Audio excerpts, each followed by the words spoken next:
So after the Adobe Premiere Pro 2026 update, it appears the mask tool, the mask option just totally disappeared. All we see is this unassigned mask option.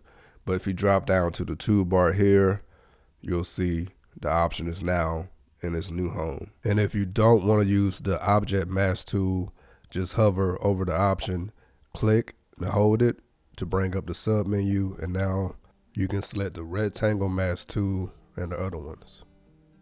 And they did make masking in general a little bit easier. So if you select this option, it'll give you a few options to highlight the subject. So the option by default, and the options are right here underneath the video preview. So you'll have the lasso, so you can kind of draw around the subject if you like.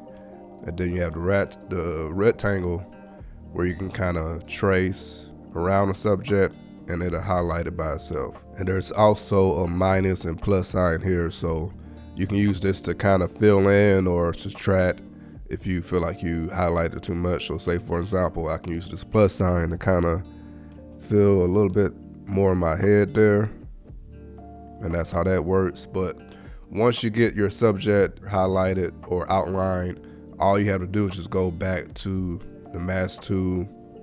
I like using this option here, but you can either press this option or either one of these three options here to actually start the masking process. And once it loads up, it'll show you how long it actually takes. I recommend using the forward and backwards because I feel like it'll go forward and then go backwards, so it has more of a cleaner effect. I did try just using the mask forward option only, and what happened is like it was just tacky. Like I had to keep doing it over and over again. But with the forward and back, it usually works on the first try for me. So this is a long video clip, so I'm not gonna do it there, but I already went ahead and did it in this short clip here. So I did it for my wife and myself. So what's cool about this, you can put other stuff behind you. So you see I have this text right here on the side of it. So say if I wanted to put, or if you wanted to put something behind you after doing the mask. So the first step is to make a copy of the video clip after you already applied the mask. So I'm gonna go ahead and highlight that, copy that, move the original clip up. So we have the copy at the bottom. Sorry about my voice, y'all. These allergies are killing me. But once you have the copy, it can be either one. We're gonna go back to the mask tool.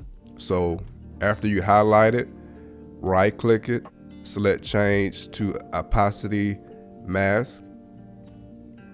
And when you select that, it'll make the mask go away. If you have multiple masks, you have to do that for each one. So highlight, right click, change to opacity mask. All right. So after that, you can just move the copy up above the text or the object that you want to be behind you.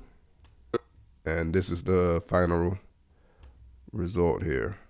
All right, y'all, welcome back to the channel. I'm Jonathan. And I'm Malika. And another quick tip, I noticed in the effects tab, they added like a legacy option. So it seems like the tools that we used to see at the top here, seems like they moved it to, well, some of them they moved to this legacy option. So hopefully that helps you out as well.